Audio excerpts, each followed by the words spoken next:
Welcome back, artists, to week 3 of our Stained Glass Hearts Valentine's Day project. I'm so glad you're here. Today, we are going to use watercolor paints to fill in with color that black crayon blueprint of our heart with all those angular lines. The first thing I want to do is remember what warm and cool colors are, because we're going to be using them to paint in a specific way. So the warm colors we remember are those reds, oranges, and yellows. Those warm red, orange, and yellow colors. Whereas the cool colors are the greens, blues, and purples. And you'll find out in a moment how we're going to paint our heart using warm colors in one section of the painting and cool colors in another section of the painting. So for today, the supplies you're going to need are simple. You need your watercolor palette, the paints, the watercolor paints. You'll need a brush, a cup of water, a paper towel to blot off extra water. And then, of course, you need the masterpiece that we started last week, that masterpiece paper with the black crayon linear heart. Okay, so if you need to press pause to gather those supplies, go ahead and do that now. And I will meet you back here for our tutorial on how we're going to paint our stained glass heart. Okay, artists. So here we are with our stained glass blueprint with the black crayon that we used and the straight edge ruler to turn our rounded heart into a more linear and angular heart. And now what we're going to do is reintroduce the warm and cool colors on how we're going to paint this stained glass heart. So what I'm going to suggest is we take the inside of the heart and use our warm colors, the reds, the oranges, and the yellows. And then the outside of our heart, the background, we're going to use our cool colors, the purples, the blues, and the greens. And it's going to be up to you if you wanted to do the whole heart red, which is a warm color, and the whole background purple, which is a cool color. That's up to you. Or if you want it to look a little bit more stained glass and mosaic-y, then you're going to use different warm colors for the inside and different cool colors for the outside, and just see how they kind of tie-dye and blend together. So I'm going to go ahead and start painting, and then I'm going to switch to fast mode, and then you can take it on your own and just see where your painting goes. So I'm going to start with my warm colors. Remember my reds, my oranges, and my yellows, and I'm just going to start adding paint to my page. And I'm going to try to stay in my lines as best as I can. And for me, because I want this to be more of like a tiled mosaic effect where my colors are separated in these black crayon lines, I'm just going to take this first color that I'm using, this kind of beautiful, vibrant reddish orange, and I'm going to pick a couple triangles and start painting. Now you'll notice the black crayon does the resist. It pushes the water of the watercolor paint away, and you might see some bubbling up of the paint on the black crayon. That's totally fine, it will dry.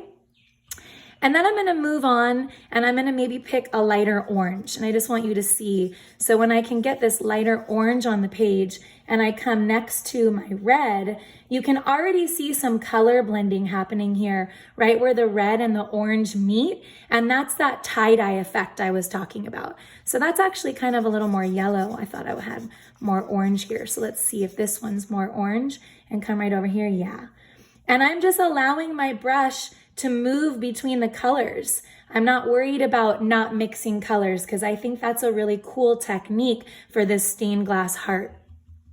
So I'm going to continue now just adding my warm colors to my heart, and then I'm going to come back and I'm going to add my cool colors to the outside of my heart. And before I skip to that fast mode, I'm just going to let you see how nice the contrast is when you get the cool color on the page next to the warm color. So I'm going to start with this super beautiful teal turquoise blue.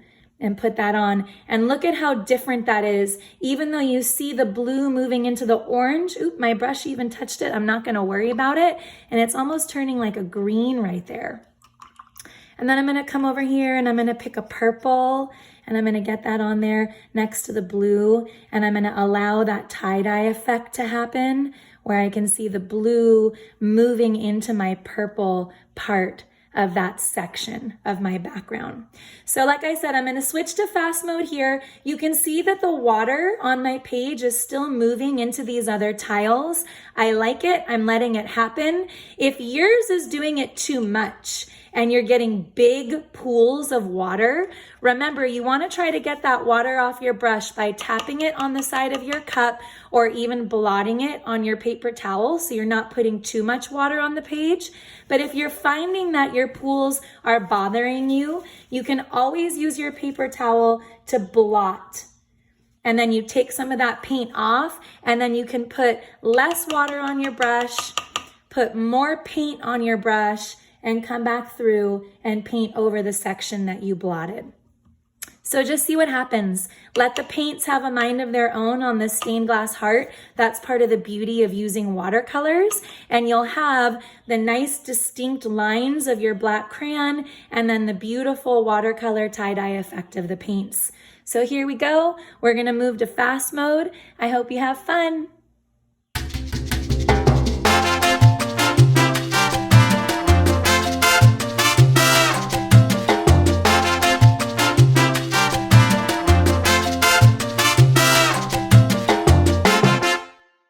So now that I have paint on each section of my stained glass heart and background, I can kind of look and see where there might be less paint in sections and more paint in other sections. And I can do some color blending. So for example, in this big yellow section, there's a lot of paint right here in this little corner of the triangle, but less paint out here where there was more water. So maybe I just want to add a little bit of orange, just some like vibrant orange, because I'm still working with my warm colors inside my heart. And I can just add a little bit in there on my yellow. And if I come over here in this dark purple section, it came out here to lavender. I notice that I don't have very much green on my page.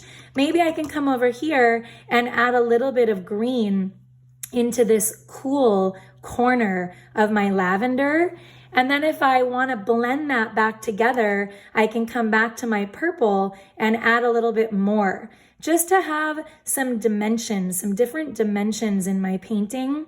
So it doesn't have to be just one color in each triangle or each section. I just want to make sure you know that if you have some darker blue here and then it's lighter, you can add another shade of blue to that section if you want it, or even purple, and then drag your paint around and just see what happens when you start to layer the paint on your page.